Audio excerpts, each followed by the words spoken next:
میں لوگوں کو یہ بتا رہا ہوں، میں لوگوں کو یہ بنا رہا ہوں کہ سپریم قرآن، سنت و آل محمد۔ یہ دیوس ہے، یہ بے غیرت ہے، یہ توحید کی غیرت سے محروم ہے۔ ایک بھانڈ، گنجر اور کتی کا بچہ ناصر مدنی۔ علی بھائی، اگلا سوال ہے، پچھلے دنوں اہل حدیث خطیب مولانا ناصر مدنی صاحب نے ایک ٹی وی چینل کو انٹرویو دیتے ہوئے خود سے اہل حدیث فرقہ کی چھاپ ختم کرنے کا اعلان کیا، تو انہی کے مکتبہ فکر کے علماء نے ان کو ننگی گالیاں دیں اور ممبر رسول صلی اللہ صلی علیہ اللہ وآلہ علیہ وآلہ وسلم کی وسلم۔ حرمت کو بھی پامال کیا۔ اس حوالے سے ابھی تک آپ خاموش کیوں ہیں؟ خاموش نہیں ہے جی، ویسے ہم آن کیمرہ نہیں بول رہے تھے، لیکن انفرادی طور پہ میں نے ان کو فون کال کی تھی اور اس حوالے سے ان کے ساتھ اظہار یکجہتی کیا تھا اور ان کی حوصلہ افزائی کی تھی کہ آپ نے یہ بڑا اچھا سٹیپ لیا ہے کہ ہمیں فرقہ واریت کی لعنت سے بالا تر ہو کر کتاب و سنت کو سپریم ماننا چاہیے، اور اسی طریقے سے قرآن اور اہل بیت علیہم السلام کی نسبت کو باقی مسلمانوں میں ایک کامن بانڈ کے طور پر پیش کرنا چاہیے۔ یہ جو کچھ ہوا اور جس قسم کی ننگی گالیاں مختلف علماء نے نکالیں،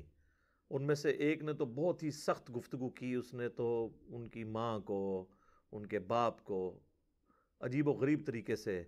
گالیاں نکالیں جو ایک بازاری لوگ نکالتے ہیں۔ اب وہ گالیاں تو میں ریپیٹ نہیں کر سکتا جو انہوں نے ممبر رسول پر نکالیں صلی اللہ علیہ وآلہ وسلم۔ کم از کم یہ واقعہ عام مسلمانوں کی آنکھیں کھول دینے کے لیے کافی ہے کہ مختلف مکاتب فکر کے علماء نے اتنی دراڑیں ڈال دی ہیں دین کے منہج کے اعتبار سے کہ کوئی شخص ذرا سا بھی اپنے فرقے سے ہٹ کے کوئی بات کرے تو اس کو کہتے ہیں کہ یہ ابھی ہم سے فارغ ہو گیا۔ یہ نہیں دیکھتے کہ 99 باتیں اس کی ہمارے والی ہیں، ایک بات میں اختلاف کرے تو اسے فارغ کر دیتے ہیں۔ تو اس میں ان لوگوں کے لیے بھی درس عبرت ہے جو ہمیں مشورہ دیتے ہیں کہ علماء کو ساتھ لے کے چلیں۔ علماء کا حال یہ ہے کہ ان کے اپنے فرقے کا کوئی عالم جو اپنے آپ کو اہل حدیث مانتا بھی ہو، صرف یہ کہے کہ ہمیں یہ ٹائٹل نہیں لگانا چاہیے، بلکہ ہم نے اس منہج کی بات کرتے ہوئے قرآن و سنت کو سپریم ماننا چاہیے، بس یہ کہیں تو اس کو کہہ رہے ہیں یہ فارغ ہو گیا، اور اس کی ماں کو بھی، اس کے باپ کو بھی وہ ننگی گالیاں ممبر پہ آ کر نکالیں، تو ہمارا تو اختلاف پھر کسی صورت و برداشت نہیں کریں گے۔ مولانا طارق جمیل صاحب حفظہ اللہ تعالیٰ نے ایک مولا علی لفظ بولا تھا نا، اور وہ حدیث کے تحت صحیح بولا تھا، انہوں نے من کنت مولا فہذا علی مولا، تو ان کے ساتھی علماء نے ان کے ساتھ کیا سلوک کیا۔ تو اس سے میرے خیال عام لوگوں کی آنکھیں کھل جانی چاہیے کہ ہمارے علماء کا رویہ کتنا خراب ہے مکتبہ فکر کی دراڑوں کی وجہ سے، جو انہوں نے اپنے اپنی پگڈنڈیاں الگ کر دی ہوئی ہیں۔ تو ناصر مدنی صاحب کے ساتھ بھی انہوں نے یہی حشر کیا، حالانکہ انہوں نے کوئی غلط بات نہیں کی تھی، انہوں نے کہا تھا کہ میں اہل حدیث کے لفظ کو ختم کرنا چاہتا ہوں۔ انہوں نے یہ تو نہیں کہا کہ میں اہل حدیثوں کو ختم کرنا چاہتا ہوں یا اہل حدیث کے منہج کو ختم کرنا چاہتا ہوں، ان کا تھا یہ لفظ جو ہے نا، یہ چھاپ ختم کرنا چاہتا ہوں۔ تو ظاہر ہے کہ سب کانٹیننٹ میں وہابی اہل حدیث کا جو ورڈ ہے، یہ کوئی متبرک لفظ کے طور پہ تو لوگ ایکسیپٹ نہیں کرتے ہیں اس کو، بلکہ ایک گالی کے طور پہ ایکسیپٹ کر رہے ہوتے ہیں۔ اور پھر میں اس پہ عرض کروں گا کہ خود اہل حدیث نے بھی تو یہی جرم کیا ہے کہ صدیوں سے مسلمانوں کی شناخت جس لفظ سے تھی نا، وہ دو مکاتب فکر تھے، اہل سنت اور اہل تشیع، اور ان دو کیٹاگریز میں سے یہ اپنے آپ کو اہل سنت میں داخل کرتے تھے، اہل حدیث، لیکن انہوں نے کبھی کسی مسجد میں اہل سنت کا لفظ نہیں لکھا، اہل حدیث لکھا ہے۔ بریلوی اور دیوبندی لکھتے ہیں اہل سنت والجماعت یا اہل سنت و جماعت، بریکٹ میں بریلوی، حنفی دیوبندی۔ اہل حدیث بھی اپنے آپ کو مانتے تو سنی تھے، کہتے نہیں تھے، لیکن اہل حدیث کا لفظ انہوں نے مسجدوں میں یوز کیا، اور پھر انہوں نے سٹیجوں سے اہل حدیث کے نعرے لگوائے اور ایون وہابی کے نعرے لگوائے، بڑے فخریہ، جیسے کوئی یہ بڑا متبرک لفظ ہے، لوگ ایکسیپٹ کریں گے۔ اہل سنت کے لفظ کو انہوں نے پس سے پش ڈال دیا، تو انہوں نے بھی تو اہل سنت کے لفظ کو ختم کیا۔ اہل حدیث کی کن مساجد میں لکھا ہوا ہے اہل سنت؟ ذرا دکھائیں ہمیں۔ ان کو نہیں پتا تھا صحیح مسلم کے مقدمے میں امام مسلم نے اہل سنت کا لفظ یوز کیا ہے، امام ترمذی نے جامعہ ترمذی کے اندر اہل سنت والجماعت کا لفظ استعمال کیا ہے۔ اہل حدیث کا لفظ استعمال ہوتا تھا محدثین کے لیے، لیکن جو مین ایک سنی شیعہ کنفلکٹ کے اعتبار سے جو ایک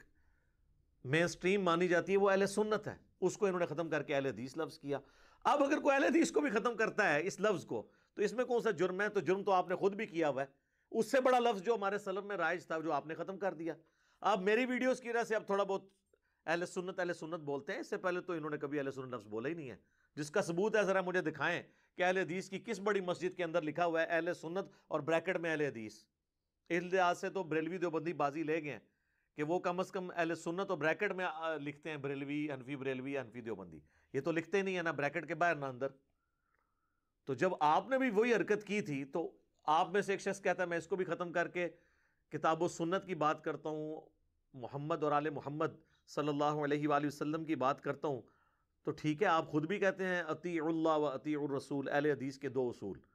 تو اب ضروری ہے اس لفظ کو ساتھ لگانا ہے، اور اس صرف لفظ کے بارے میں یہ بات کرنے کی وجہ سے اتنا غصہ نکالنا ہے۔ کوئی غلط بات نہیں کی ہے، میں نے ان کا کلپ خود سنا ہے، انہوں نے کہا کہ میں سپریم مانتا ہوں قرآن و سنت کو جو پاکستان کے آئین میں ہے، بالکل ٹھیک ہے، اور انہوں نے کہا کہ محمد اور آل محمد صلی اللہ علیہ وآلہ وسلم، دونوں باتیں بالکل ٹھیک ہیں۔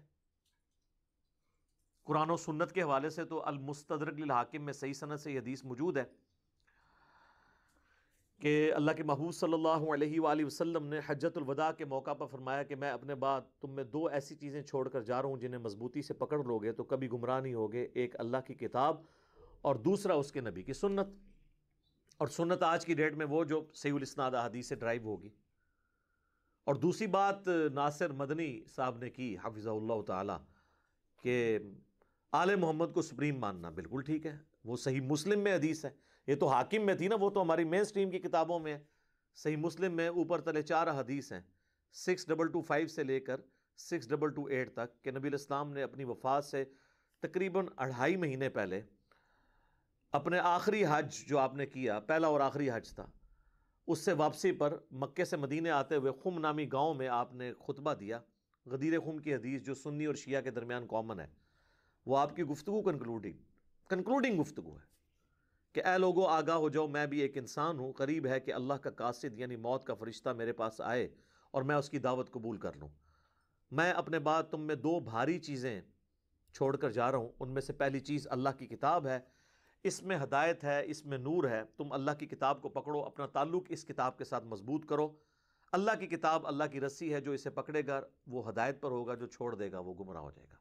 اور زید بن ارقم کہتے ہیں کہ نبی علیہ السلام پھر ہمیں قرآن پہ ترغیب دلاتے رہے،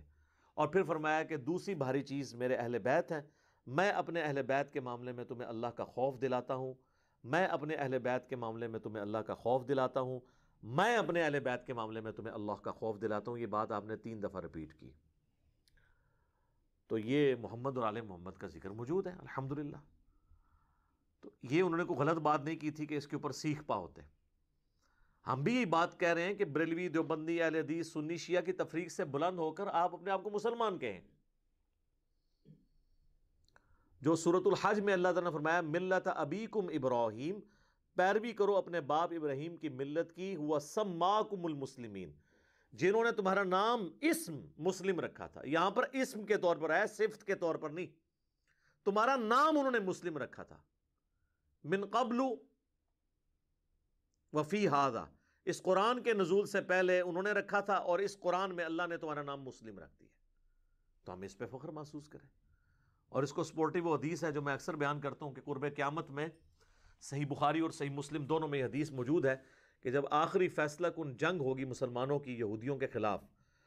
اور عیسیٰ ابن مریم کی قیادت میں مسلمان دجال کے خلاف جب قتال کریں گے، تو نبی صلی اللہ علیہ وآلہ وسلم فرماتے ہیں کہ اگر کسی پتھر کے پیچھے بھی یہودی چھپا ہوگا نا، تو اللہ تعالیٰ اس پتھر کو بھی زبان دے دے گا اس میدان جنگ میں، اور وہ مسلمان کو مخاطب کر کے کہے گا یا مسلم، ایھا المسلم، اے مسلم، میرے پیچھے یہودی ہے، اسے قتل کرتا ہے۔ وہاں پر تو نہیں ہے کہ وہ کہے گا کہ اے اہل حدیث، اے بریلوی، اے دیوبندی، اے شیعہ. میں تو ناصر مدنی صاحب کی بالکل تائید کرتا ہوں. میں نے ان کو ٹیلی فون پہ بھی یہ بات کی تھی کہ ہم آپ کے ساتھ کھڑے ہیں. آپ نے بہت جرت والی بات کی ہے کہ کتاب و سنت کو، محمد اور آل محمد کو صلی اللہ علیہ وآلہ وسلم ہمیں سپریم ماننا چاہیے، اور اسی پہ ہمیں فخر محسوس کرنا چاہیے.